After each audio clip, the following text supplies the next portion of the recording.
Welcome back to the Mindset Map podcast with me, Rachel. I'm so excited to introduce you to a brand new feature of this podcast called the Resilient Mindset Series. Now, I believe a resilient mindset is one of the key elements to a successful business owner, if not perhaps the most important. So, what exactly is a resilient mindset? How can we develop one? And why is it just so important?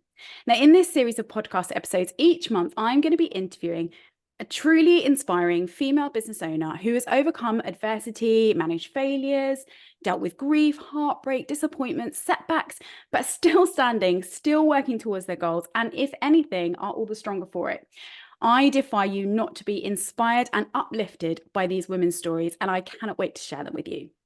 And what a way to kick off this brand new series than with my first incredible guest, Naomi Holbrook. Known as the Midlife Transformation Mentor, Naomi is a certified nutrition and weight management coach and best-selling co-author whose passion is empowering busy women to revolutionize their happiness, health, and hormones so they embrace the best half of their lives. Now, after many turbulent and traumatic teenage years during and after her mum's premature death, Naomi went on to create a successful 21-year career for herself in the luxury, hospitality, and wellness industry. From the age of 39, she transformed her own life from clinically obese, battling chronic pain, chronic illness, and clinical depression to become the happiest, healthiest, and most fulfilled version of herself that she is now. Her personal background in overcoming obstacles, building resilience, and creating her own confidence and self-belief have made her a go-to in the wellness industry for inspiring and empowering other midlife women to follow suit and go on to create and live the lives they always dreamed of. Naomi has become an Amazon best-selling co-author in March 2022, has been published in various UK publications, Grazia, Health and Wellbeing, Natural Health, and Marie Claire, and is in the process of writing her first book, which will be published autumn 2024. I am so happy to have Naomi on the Mindset Map podcast. When I read Naomi's application to be a guest in this series, it actually brought tears to my eyes, and I know that Naomi was exactly the person to get this series started. So, without further ado, Naomi, welcome to the podcast. Thank you, Rachel, and thanks for such a lovely introduction. You are welcome. It is quite a journey you've been on yourself, quite a transformation. I'm just so excited to dive in, and I would love to kind of start back to your childhood and ask you sort of about what was life like when you were a kid. I mean, how old were you when you say you first started facing some significant challenges in your life? Yeah, well, childhood was idyllic from the point of view of I grew up in a beautiful seaside village in North Devon, loving and caring mum and dad, an older sister, a golden retriever, all the ideal kind of, family upbringing, really, really safe environment and everything else. But I did struggle from a young age with school. And I also struggled from a young age with my health. I had whooping cough when I was born, which led to lots of respiratory problems, immunity problems. So even from, a young age, I was having a lot of time off school with asthma, with bronchitis, with, all sorts of those childhood immunity infections that you just struggle to fight. And it really, really impacted on my schooling. I found school really difficult, really hard, found it very, very difficult to learn, as well as going to a private school. My parents paid for me to have private tuition throughout the school holidays, the weekends, just purely to get me through each school year. So I can only say that even from a child, life felt like it was a struggle, a challenge. I saw my friends kind of having weekend play dates with their friends, and I was kind of at home working with private tutors to sort of, get me through to the next school term. And how did that feel? I can only imagine sort of as a child seeing, like you say, your friends out there playing and you're working hard. Like, how did that feel when that was happening for you? Stressful, even though as a child, I guess you don't really understand the feelings and the emotions of stress. When I look back now and sort of put myself back into that, that little girl, just that feeling of stress and overwhelm, and probably back then already having a lot of anxious thoughts of, not being good enough, struggling to keep up, being at the back of the class, all those different things. So yeah, even looking back now, I feel that it was it left me feeling quite insignificant, but also feeling like I was constantly trying to, achieve something that actually I felt was completely unachievable. Mm. And did you develop a sort of, was there a sense of injustice, like this was unfair? Yeah, I think I spent a lot of my life feeling that life was unfair. Mm. But I think also, even as an adult, that was probably quite a victim mentality. As a child, I don't think you can't understand that, you can't comprehend it, you can't sort of take that responsibility for it. But yeah, I think I did. But I felt certainly an unfairness with all the kind of, health problems that I had. I definitely felt that there was some unfairness there. Yeah, yeah, I can imagine. And that's it's a tough pill to swallow as a kid as well, because you kind of want life to be sunny and easy and but I'm interested in what your take on that is now, looking back, in terms of how we as a society now treat our children, because I think that there's certainly an argument that we're perhaps a little bit too protective of our kids these days. We don't allow them to feel those difficult emotions. Like, what's your take on that now? Well, I think I probably look at things as a different viewpoint. I'm child free by choice, Mm, didn't have children. And so I guess I don't look at this from a parent perspective. I look at this purely from a healthy adult mm, who went through a lot of challenges as a child. And I do not blame my parents one bit, because I know that all they ever wanted for me was the best. Hence, as well as a private education, also having sort of additional education on top of that. But I feel that, and I certainly know, from friends that have children of that sort of age now that are at school, I think that, there is a lot of that can actually be quite damaging mm, to put children under that amount of pressure. And I think there is a fine balance. Like you said, is it you wrap them up in cotton wool and, it's fine. Don't sort of, don't push yourself too much or anything like that. But I think there has to be that sort of fine balance. yes. But, and especially now there are so many additional learning needs. And actually, I truly believe that I probably had a lot of learning needs at that age Mm, that mm, weren't identified, that weren't mm, supported, that weren't helped. But I think there has to be a fine balance, in so much as, yes, children pushing themselves and applying themselves, but also to push them too much in one area can have a really, really compounding, impact on mm. their life. Yeah, I 100% agree with you. And I think it's, as a parent myself, I find it a very difficult balancing act to get Yeah. that juggle on that line. Like you say, it's a tricky one, but we live and learn, and we're not perfect, and we're always going to kind of make mistakes, and just keep going forward with that. But it is an interesting one. But I I'd love to know, sort of, obviously you've had many challenges in your life throughout the years. Would you say there was ever kind of one moment that you could pinpoint that you would say no more, like something has to change, or was it more of a subtle change for you? Yeah, I think there have been many pivotal points in my life, but there have been sort of fairly significant ones. So 20 so when I was 39, so 2014 was when I had that pivotal moment about my health. I was clinically obese, had been yo-yo dieting since I was really sort of 13, 14 years old, had dreadful, body image growing up.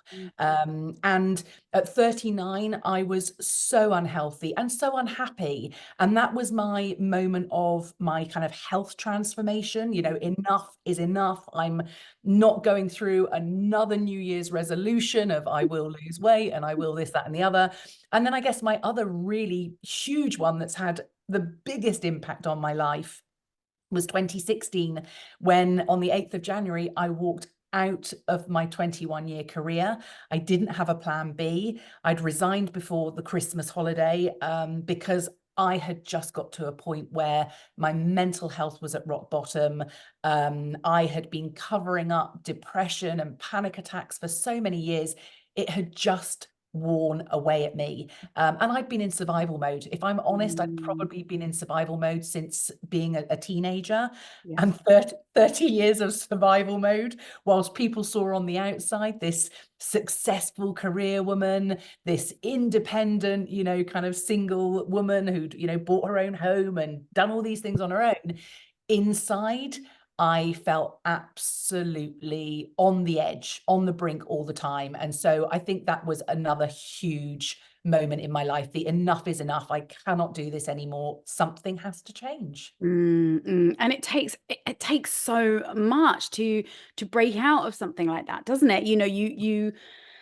We have a life that we know, and everything is easy in a way, although it can be a very stressful career, and we know that it's not right for us, and it's not healthy, but it's the comfort zone, isn't it? And it's having that courage to step out of that.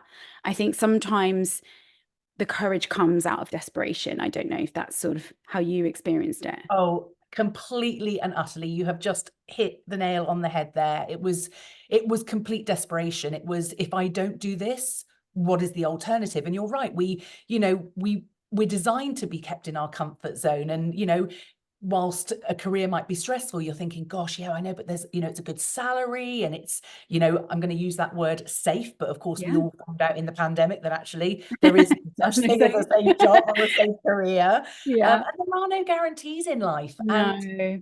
yeah, you're right. That choice really happened out of desperation. And I think, if I'm honest, that's also kind of where my health transformation started. It was that I just it happened when I turned 39, and it was like, I do not want to be like this at 40, that real Mm. desperation. And I think that is when quite often the real action taking happens. Yeah, I totally agree with you, because I I used to say to people sometimes, like, if you learn to listen, the universe gives us little nudges. But I certainly have experienced this myself, of ignoring those nudges. And if you ignore those nudges for long enough, you get smacked over the head. That's how I see it. I totally agree. And funny, I kind of have a similar thing that I've said before, but I said, listen to the universe, she's whispering. And if you don't listen, she's going to start screaming. And, I say it to women all the time, obviously, in my business, where they come to me because they're unhappy in their health, their relationship, probably their wealth, their career, everything. And Mm, it's like they've been driving a car that's had all these warning signs on the dashboard, but yeah. just ignoring all of them. Um, Yes. and then at some point, like you say, at some point, we've ignored all those signs for so long that something catastrophic happens, or Yeah. we have to take control and make that huge, huge decision. And it's really interesting you use the word courage, because so many people said to me when I walked out of my career, you're so brave. There was no bravery whatsoever. It wasn't brave. You're right. It was that moment of, I've just got to put some courage behind this, and I've just got to make a conscious decision and do something. Yeah. But interestingly, though, there is actually, when you look, if you think back, like, that is actually brave, but you don't feel it at the time, because, like you say, all you feel is the desperation. But there are so many people in desperate situations, but they still do not have that. I think it is courage. They don't have that, whatever it needs to step out of that, even though they feel so desperate in their situation. There has to be something that tips you over the edge, doesn't it? So what happened next? You left this career, you had no plan B. Like, talk me through what happened next after that. Yeah, no plan B, two mortgages on my own. People said I was having a midlife crisis, and you know what? I refer to it now as my midlife awakening. Amazing. There was no crisis happening. It was, now everything that I know with the work that I've done, but also with, the ladies that I mentor and coach, I had outgrown that life. I needed more. I needed more in my life. I needed to expand. I was very, very naive, though, for a woman who had been in, business for 21 years, who had, got a successful career, been independent, and everything else. Very naive. I thought, I'm going to leave my career, and all of a sudden something's just going to sort of like fall out of the sky. But I took a little bit of time to figure out what I wanted to do, because my question to myself then was, what can I do for the next 25 years that I am excited to get out of bed in the mornings, that I don't feel like I need to escape the life from, I don't need holidays or anything else. And I'd already obviously, been on my own health transformation journey. And at that point, I was like, I want to help other women. So I requalified, I retrained as a certified nutrition and weight management coach, but also I had mortgages to pay. So I, took on a part-time job as a courier driver. I set up a pet sitting business. I literally for 3 years worked 7 days a week. I took 1 weekend off a year for my birthday to catch, to see my friends. I didn't go on holidays. I didn't go on nights out. I just literally was like, the only way I can create the life that I want is to remove some things from this current life. I couldn't live the lifestyle that I had from, booking all these holidays and nights out and girls' brunches and all those things. So I kind of used that time to really, really knuckle down on my business, but also to work on myself, to undo things that had been programmed from a teenager, from losing my mum, from sort of 7 years of watching her with chronic illness and then subsequently dying. I had a lot of unbecoming to do. So it's a lot of what I did when I left my career. I worked hard to kind of keep everything paid, but I also at the same time looked at it as a chance to not fix myself, but to work on the things that had impacted me for all my life, because I was just repeating the same cycles, the same behaviors, whether it was in my relationships, whether it was in my career. And in the last 6 years of my career, I probably moved to 3 different companies. I should have seen the signs then that I was so unsettled that I kept like moving to another company, but it was just the same stuff, different name over the door. And nothing changed. And so at that point, I was like, this is where I now have to make significant changes, or it's just going to be the same patterns, the same behaviors for the rest of my life. I think you're so right. I think we know there needs to be a change in our life, but it's like, what is that change? And very often we don't know until we make a few of the wrong changes and we think, yep, that didn't do it. That didn't do it. And so often it's something at a much deeper level. So at what point would you say were you kind of aware in your life of the effect that your own mindset had on your own life? Like, is it something you've always been aware of, or is it something that came later? No, and the irony is, Rachel, up until 2019, I didn't really know that you could change your mindset. And I kind of look back now and think, how did I not know that as a grown adult? And people used to say that I was a really positive person, and I was externally, as in, always like cheerleading everybody, supporting everybody, the yes woman, the people pleaser.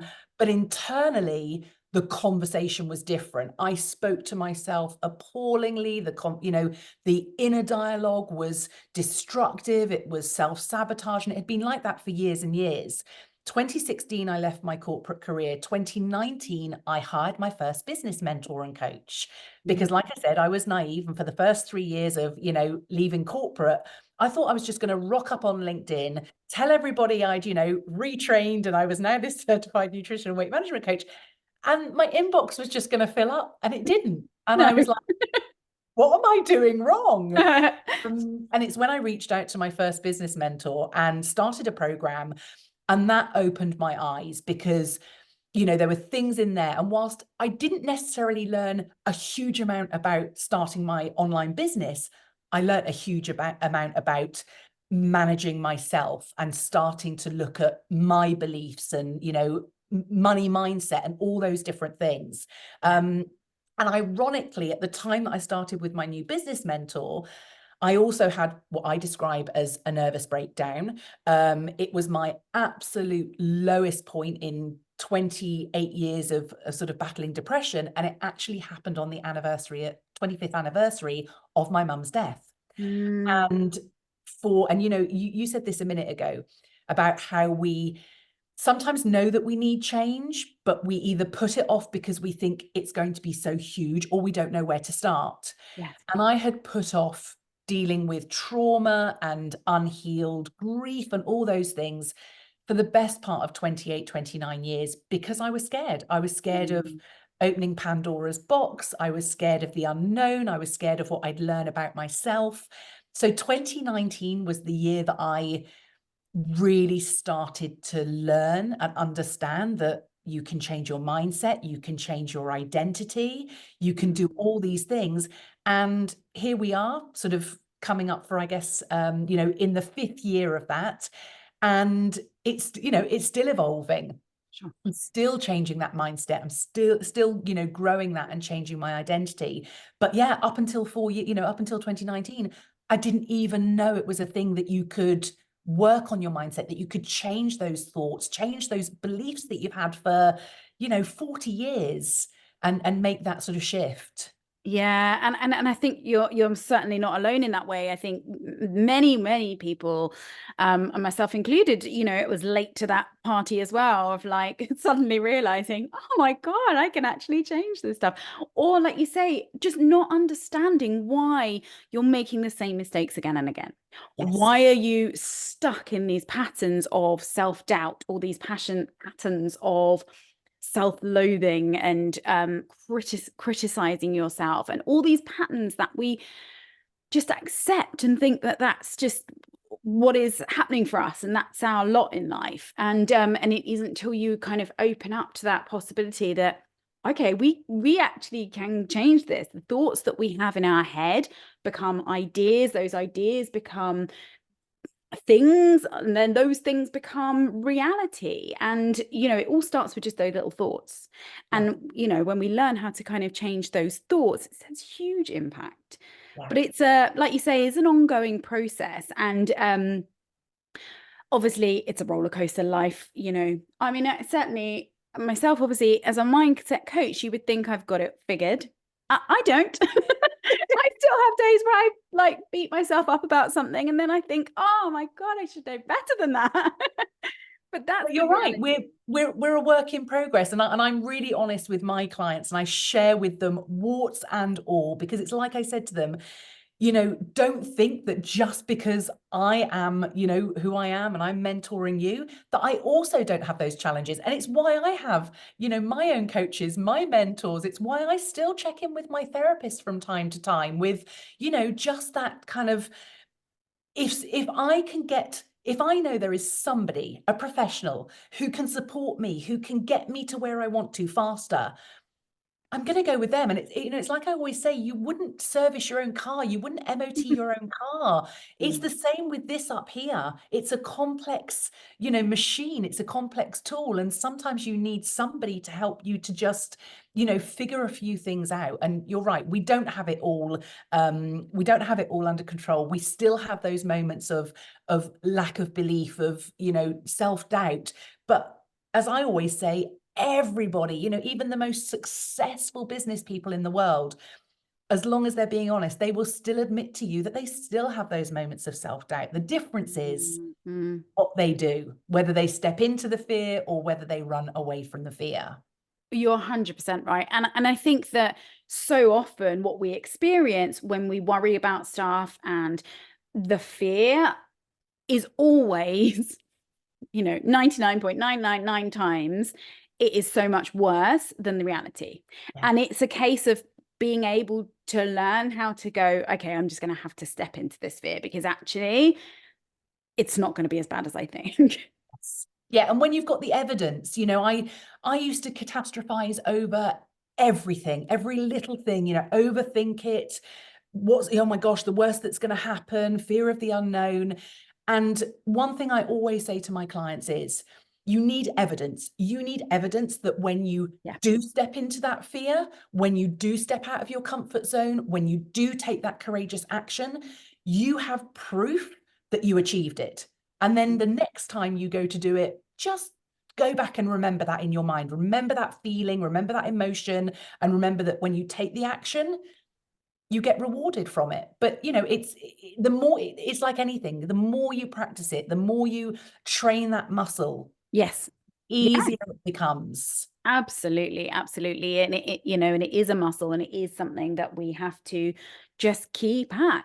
I mean, you don't go to the gym and do one sit up and expect to have a six pack, and it's the same with our mindsets and with our confidence and self-belief. It is something that little by little over time we build that up. And I think that sometimes for me takes the fear away, and it's not such a huge great big mountain to climb if you're just thinking about, okay, well, this little step every day. So tell me about when you started your business in those early days and you were sort of trying to figure it all out by yourself and not knowing. Were there times where you just were like, I'm just going to give up, this is not for me, I'm not a business owner, I cannot do this? Tell me Yeah, about some of those moments. there were plenty of times. And actually, I had actually artificially left my career 3 years before. So I'd kind of had a trial run. 2013, I'd been really unhappy. I'd left my career. And again, I kind of went, oh my gosh, what next? And I did fail technically because I didn't get things off the ground as I wanted to. And actually, back then, I wasn't doing what I'm doing now. I was just kind of like trying to set up a business for the sake of setting up a business. Mhm. And 9 months later, a corporate carrot came and dangled itself in LinkedIn. And I was just like, oh my God, yeah, this is going to be so much easier. Back to a salary, back to a pension, back to a company car, all those different things. So I actually did go back in 2013 and lasted then for like 2.5 years and was like, I am done. So yeah, technically, I did fail that time, and I've failed, like all of us as entrepreneurs and business owners, I have failed non-stop since 2016. The difference, like you said, is it's that getting back up again. So, oh, there have been so many times in the early days, not now, but I'll kind of explain why that is. So many days in that early time where I would sit on the beach. I said to you, I live down here in Hove in East Sussex. That beach has seen so many of my tears of, oh my God, I can't do this, and I'm doing this all on my own, and I've got no backing, and I've got nobody to support me, and I'm the only one paying the bills and the mortgage. But every time I've just gone back and dug a little bit deeper, and what am I learning from this? How can I put this forward? And also, I think when you don't have a plan B, there's no option than making plan A work. Mhm. Plan B is a dangerous place to be. Yeah, I really agree with you in that actually. Yeah, that whole kind of safety net, plan B, it's such a tricky one because like you say, it doesn't allow for you to go all in. And we have to go all in. I think that when you want to have a successful business and you want to do it yourself, you've got to go all in, as scary as hell as that is. Um, for me, it's the only way. Yeah, yeah, Yeah. absolutely. Burn those bridges, as Tony Robbins says. Yes, exactly. Exactly. Burn the bridges and the boats and everything else. It's the only way to do it, is to say to yourself, failure is not an option. And of course, we fail every single day. We learn, we pick ourselves back up again, and we move forwards. Yeah, absolutely. Would you say, how do you feel about taking risks? Would you call yourself a risk taker? I never was. I was the woman that used to, like for years would overpay on my broadband and overpay on my phone bill and overpay on my mortgage because I was like, oh, I don't want to like shift to a different product. I don't want to move to a different contract. I was completely and utterly risk adverse for years and years and years. And since 2019, since investing in that first business coach, which, was a huge investment, especially as I didn't have an income at the time. It was a massive, massive risk. But I've taken so many risks in the last 4.5 years since that in some ways, every single one has paid off, because even if it hasn't necessarily given me the return on investment in that moment, Mm. there have been things that it has given me in my self-belief, in my in my confidence, in my courage taking, in my action taking, in all those different things. So yeah, now I am a huge risk taker. I mean, some of my friends are like, oh my God, you're mad, why you do? But then they're like, oh my God, okay, yeah, you did that. I mean, last year I signed up to climb Mont Blanc. I know, right? I know. Oh. This is the woman that in 2009 had major spinal surgery and couldn't walk more than about 150 yards, couldn't get upstairs to bed, was in so much chronic pain. And the opportunity came up to go and climb Mont Blanc with a team. And again, a huge risk, quite a dangerous thing to do. But also last year, I ended up climbing 7 mountains as part of the training to do it. Wow. And I think now, and actually we didn't make the summit of Mont Blanc, but the next day I went and did a tandem paraglide. And because I just wanted to end the trip metaphorically on a high. And again, as I was just about to jump off the side of that mountain, on this tandem paraglide, I had that moment of, who even is this woman? She wouldn't have done anything that involved risk taking or stepping out into fear or anything like that.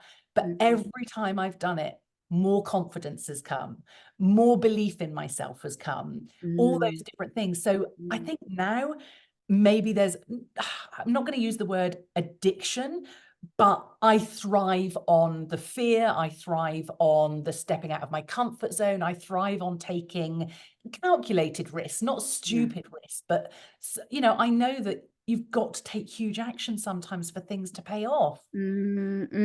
I agree. And what I absolutely love about your story there is just that realization of you are a completely different person to who you were. And that is the reality. And I think that so often people think that people are just kind of, that's the way you are. You hear this all the time where they say, oh, she's a born entrepreneur, or, she's a born teacher, a born leader, a born whatever, performer. And I just think rubbish. I honestly think that's rubbish.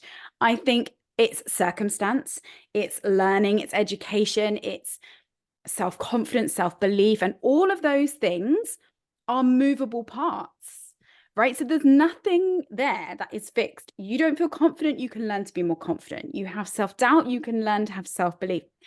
You don't have the education, you can learn the education. There's nothing that's not movable. So therefore, thinking that someone is a certain way limits us so much, because we could be whoever we want to be if we're willing to do the work. And I think that is the thing. It's like being open to that change, but also willing to put that work in. Yeah, absolutely. And everything that you've just said there, I put those labels on myself for years. I have depression, I've got chronic pain, I have a spinal condition, I can't do this, I've got that. And the more we keep telling ourselves those things, the more the story builds in our head and the more we believe that. Yeah. And you're absolutely right. We all have the power to change our story, to change the direction of our life. And the thing is, it's not all at once. I mean, my journey has evolved in chapters, in stages, in 2 steps forwards, 5 back, 1 forwards. It's not linear, we know that. And I think it's why so many people put off even starting, because there's that feeling of overwhelm of, oh my gosh, where do I start? And actually, if I was doing it all again now, I'd do it completely differently because of what I've learned. But it's like you say, we all have the power to change all those beliefs that we have on ourselves and everything that we are using to limit ourselves.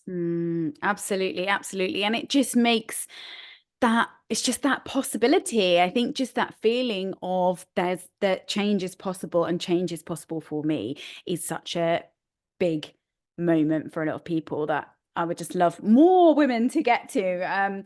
But so going back to sort of running your business, what do you find is the hardest part for you? What have you found hardest throughout your journey? Business. Oh my gosh, what isn't hard about running a business? True. Even when the printer breaks. Yes. When you work in a corporate environment and you've got a finance director and you've got an IT director, what you learn about is, as a business owner, is it's you. It's all on you. Even if you have, even if you employ your VA and your various different people to support and help you in your business, Yes. is all down to you.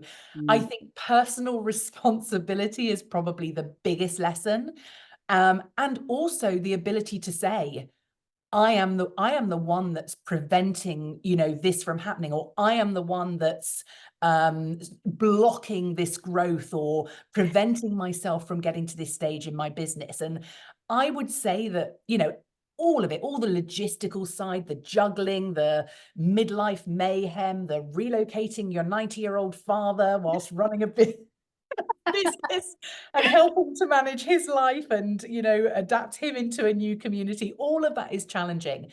But I think the biggest challenge that you face in your own business and as an entrepreneur is who's looking back at you in the mirror. You have to take on a whole new level of responsibility and the ability to say, I'm the problem, I'm the one that's causing this. I could not agree with you more. Yeah. I always say to people that your own mindset is the missing piece of the puzzle when you're building a business, because, you can learn. Yeah. Okay. We don't have any of the skills when you start, right? But you can learn sales techniques and marketing tips and learn to balance your accounts and all those practical things that you need to do. But if you are not working on your own confidence, your own beliefs, things that are limiting you, that is what's going to stunt your growth. You're 100% right. And I just find it just fascinating how many people you come across who are not working on that area and then wondering why things are not moving in the direction that they want. Yeah, absolutely. It's like you say, it is the biggest piece of the puzzle. If it doesn't matter if you have the right strategy, it doesn't matter if you have all those tools and everything else. If you don't have the mindset to help you to move forwards in everything, and it's not just business, it's in your health, it's in your relationships, it's in your finances, it's how we manage and master ourselves impacts every element of our lives. Absolutely. Absolutely. And so I would love to know, you've talked about your own personal transformation and, what a different woman you are now to your younger self. And I'd love to know if you could go back and sort of talk to your teenage self. Obviously, she would be quite surprised, I'd imagine, of where you are now in your life and all the things that you've achieved. What do you think your teenage self would think and of the journey that you've been on? Gosh, that's such a great and beautiful question. And I do often think about that little girl. And it's funny, my dad says this to me quite frequently now, whenever, I have a magazine article published or something else happens. And he's just like, what happened to that little girl, that quiet, shy, lacking confidence, all those different things? I'm going to say this because this comes with no ego. This comes purely from a place of knowing and believing my self-worth nowadays. I think that she would be immensely proud. I also want to thank her because she didn't give up. As many times as she felt like it, physically, mentally, metaphorically, as much as she felt like every time she hit another obstacle, it was another sign of, you're not worthy, you're never going to get the life that you want, then you're never going to create it. She never ever gave up. So I am proud of her, but I do also believe that she is proud of me. And I think that's the other thing, is that like I said at the beginning, I spent so much of my life in survival mode. And that's why I'm so grateful to her. And I'm grateful to the teenage version of her, the 20-year version of her, the 30-year version of her, 40-year version, because she kept me safe and she helped me to survive in some, challenging and difficult times. Mm, But what I realized a few years ago was that survival mode is not a place to live your life. no. It will eventually stunt you. It will suffocate you. It will make you feel like you're, stuck and suffocating and just not flourishing in life. And so, yeah, I'm grateful to her to helping me to survive. But a few years ago, I realized that it was time to move forwards from that and start to thrive in life and create new techniques, find new tools and strategies to act in a different way and help me in a different way to move forwards. Oh, So beautiful and so inspiring. Naomi, I could talk to you all day, but I'm aware, we've been talking for a while and I would love to end. I'm going to end all of these interviews in this resilience series with three final questions, which I'm going to ask all the guests the same. So as our first guest in the series, I'd love for you to kick us off. And I'm going to ask you these final three questions. So first question is, I would love you to complete this sentence. For you, resilience is? Resilience is the ability to regulate your emotions and reactions healthily in the face of adversity. Oh, love that. It's a great answer, because I always wonder with resilience whether it's more about being able to handle difficulties or more about the ability to get back up. And I think there's an element of both. Yeah, I would absolutely agree. And I think it is that healthy reaction to it. I believe that I did build resilience, but in a survival mode, Yes. which is not sustainable, which has an exhausting impact on your nervous system. So I think for me, having found that resilience, that true resilience this last few years, I think that's where it comes from. Incredible. Okay, and my second question is, what would you say to a woman who's listening to this episode who is currently facing setback after setback? What words of wisdom can you share with her? The first thing I'd say is trust yourself. And that's a really difficult one, because when we are in heavy masculine energy, we're not trusting ourselves. So step into your divine feminine, how you were created. Trust yourself, listen to your gut, listen to the universe. Believe, even if you don't at that time, believe that everything will work out. And as long as you are growing, as long as you are expanding, then you're moving in the right direction. Even if you're having setbacks, even if things are coming your way, something that I've told myself so much over these last few years is you have everything you need to handle every single thing that gets thrown at you. And I think even if you have those moments of, oh my God, am I going to make it through this? Is this going to happen? When you have that inner trust, then it's kind of like that radio station gets really dulled down and you just keep hearing that, trust that this is going to work out. So step into your feminine energy, step into that divine feminine, trust yourself. And also, affirmations. I don't use them so much now, but I used them a lot for a couple of years when I was going through a really tough patch of just saying to myself, you have everything inside you. I know one of my favorites is Mel Robbins, this too shall pass. Yeah. So, if it is, write an affirmation, put it on your, bathroom mirror where you clean your teeth in the morning and the evening, repeat it to yourself, put it on the steering wheel, put it on your laptop. Just keep subliminally sort of programming that messaging in your brain. Yeah, I absolutely love affirmations. So they're so powerful. And if you can I always find, like, if you can get the ones that you can truly get on board with and you can truly believe, and I think you're right, the ones that are sort of like, you can do this, like, you may not believe it now, but you can do it. You have everything within you. It's just a case of tapping into it. And those are more powerful affirmations than a kind of, I am great, I am wonderful, because so often we don't truly believe it. And then we can just hear ourselves saying it and think, well, that's a load of nonsense. Like, I don't believe it. But the affirmations that feel more aligned in that this is actually possible and there's no reason why I am not capable of this are so powerful. So I love that. Love it. Okay. And my third and final question is, if you could recommend one thing to help build a resilient mindset, what would you recommend? It could be an activity, a daily practice, a book, a podcast, someone to follow. What would be a recommendation from you? Make one commitment to yourself every day and fulfill it, no matter how small it is, how tough things get.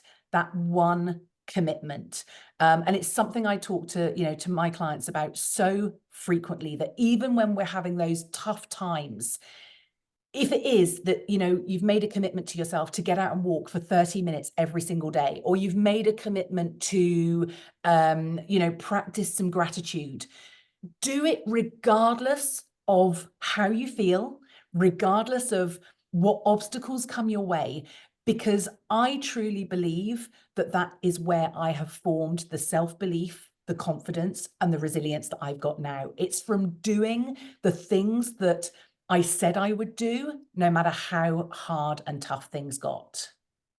Oh, what a great tip. What a great tip. You're so right. Even if it's just the smallest thing, that belief in I said I would do something and I've done it is so, so powerful. So I absolutely love that. Naomi, thank you so much for your time today. I would love for you to just share with the listeners where they can find you, how they can work with you. I will drop obviously all your links in the show notes, but please share with us how they can find you. Absolutely. So all the usual social media platforms, like you said, you're going to put the links in, but I am on Facebook, Naomi Holbrook. I'm also on Instagram, LinkedIn, and I have my website, which is www.wealthyevolution.com. So yes, you can find me on any of those platforms. Amazing. It's been such a pleasure talking with you. Thank you so much for your time. And thank you for coming on the Mindset Map podcast.